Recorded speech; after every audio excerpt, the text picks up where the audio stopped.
All right there, folks. We're here at UK Games Expo. I'm here with Chris, and we're going to be talking about this smorgasbord of awesome games that you've got to delve into that are all set within the same world, which is interesting. Absolutely right. So this is all based on my Cursed Empire RPG, published in 2004, the second edition. And basically we're releasing a whole ecosystem of games around the card game.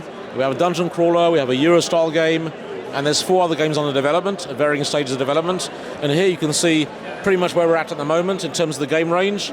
And these are all one-shot games. You can play them as one-shot games, but you can also incorporate them in a completely sprawling campaign and mix and match them. Okay. Could you sort of take us through them all and tell us a little bit about them, kind of give us your cliff notes of them, I guess? Okay. Or your Chris notes. Very good. That's a good one.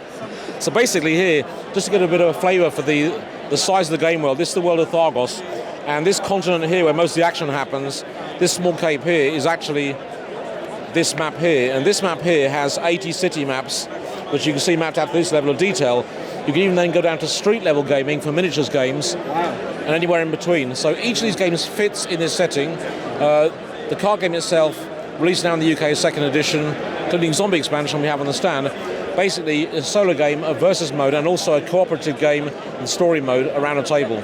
You also have the game over here, which is called Ascendia, and the Ascendia game is a survival crafting Euro-style game that is intentionally really focused at families, but also Euro-style gamers, because the basic game is very easy to pick up, but there are different layers of rules that then add extra complexity to the game. It really is about crafting, about collecting raw materials, and if you overmine materials, nature then fights back and then becomes semi-cooperative.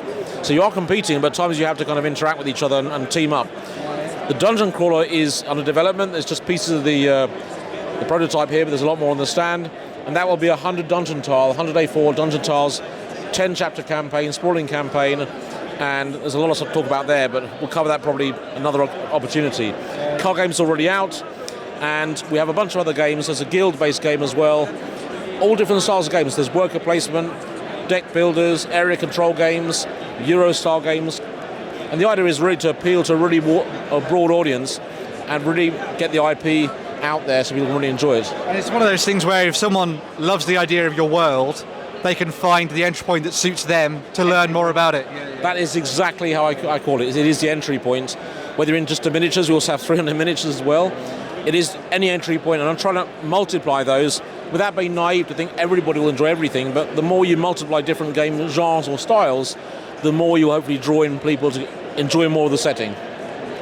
Very, very cool. So if people want to come and learn a little bit more about the game here at the show, where can they find you? We're in Hall 1, 11452, and running a lot of demos there, and a whole team. There's a lead artist, myself, and a bunch of demo team members. We also have some other games we're publishing as well.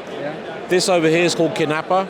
It's with a French designer, and we'll be bringing this to market as well. It's a really fun family stroke expert game as well, because it's really tricky, where you have to lie without being caught to win the game.